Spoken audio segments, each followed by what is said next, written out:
Hello, Mr. Audience. Welcome back to Tips and Tricks of Heroes of the Storm. I'll be your host, Acid Sea Force. Last week we talked about Lunara, and apparently you guys liked it, so we're going to keep going, and today we're going to talk about Muradin. Now, for those of you who are new, this little mini-series, we just pretty much pick a random hero, and we share any tips and tricks that we found about that hero. So like I said, we're going to be talking about Muradin, the dwarf from Ironforge, the guy who died from Frostmourne without anyone wielding it. Or did he die from lightning? Frostmourne? Lightning? Arthas? He died from something in that setting. Oh wait, but he didn't die. Talent synergy is such a big thing in Heroes of the Storm, and that's one of the big things that we talk about. So let's go to our first tip and or trick with Muradin.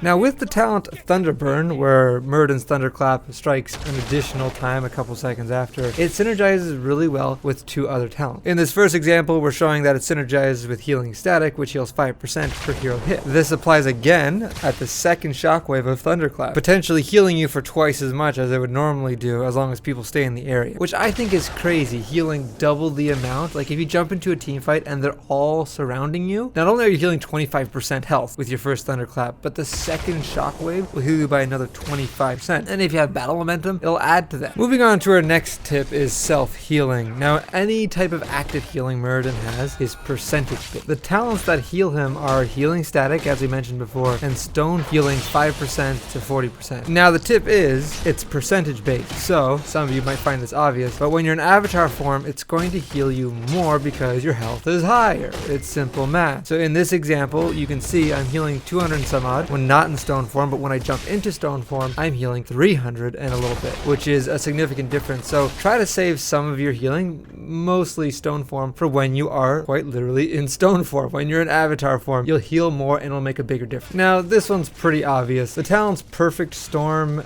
and Piercing Bolt obviously work together well. Most of you should know what I'm getting at here. If you hit two heroes in a row, you'll get 2 stacks of that quest, essentially doubling the effectiveness of the quest and getting the stacks quicker, potentially. Going back to my first tip, combining Healing Static with instead crowd control can work wonders depending on the team you're fighting and depending on the map. So in this example, I'm facing 3 heroes, the Vikings. That's 5% of health per hero, so that's 15% health. I walk in there almost dead, and I just keep spamming crowd control. I keep spamming Thunderclap because I can. There's that many minions around. I just keep getting that much health back, and I eventually kill the AI Vikings. Once again, I said it's decently situational, but it's still super powerful in those situations, like probably a little overpowered. So this one's just fun. With Haymaker and Dwarf Launch, which increases the distance of your Dwarf Toss, you can really get great angles on Haymaker against enemies. In this example, I'm hiding on the other side of the wall, I jump on the other side of Rexar, and I just push him into our fort. Really easy, really nice, very satisfying, I love it. Just give him a fistful of dwarf. Yeah, no, it's a lot of fun. So we all know that attack speed buffs stack with each other, but do we know if attack speed debuffs stack with each other? Well, today we're gonna find out, and here's the example. With the talents Reverberation and Imposing Presence, in theory, you should be able to reduce someone's attack speed by 100%, essentially making them not be able to attack for the next couple seconds. But is that true? We see here with Tracer. After I use both Thunderclap and Imposing Presence, her attack speed gets reduced drastically, but she's still attacking. And I actually went down to the frame rate of this to see exactly how fast she was attacking. And she was attacking once every 15 frames out of 30, which means she was attacking once every half a second, 2 times a second, and her normal attack speed is 8 times a second, so she was attacking 2 out of 8 times, which makes her attack at 25% effectiveness, which we reduce her attack speed by 75% instead of 100%. You following here? So from this theory, you can only reduce attack speed by 75% max. So activating Imposing Presence is almost pointless because you're technically only getting a 5% bonus because it already slows people's attack speed by 20% added to your 50%, which makes it 70% instead of 75%. That's if you got Reverberation. Did you get all that? Does that all make sense?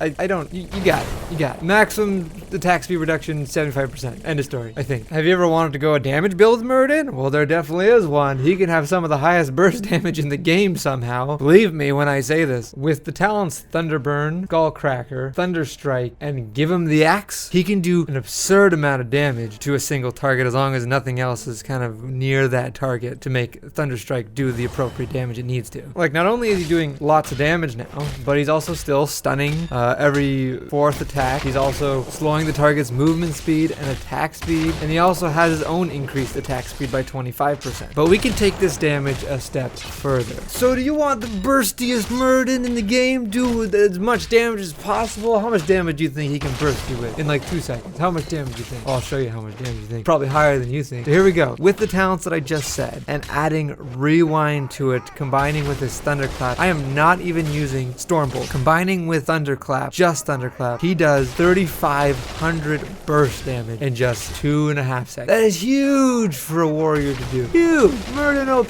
Please nerf. But like, honestly, there's a reason why he's used in like professional gaming. Well, that's the end of our TNT with Muradin, the tricks of the trade, the tips and tricks. I hope you guys learned at least one thing. That's our goal, is to help people learn about different tactics and different talent choices. Comment below if there's something that we missed or something that you've discovered about Muradin that we didn't cover. This has been Acid C Force. We'll see you next time on Tips and Tricks TNT of Heroes of the Storm.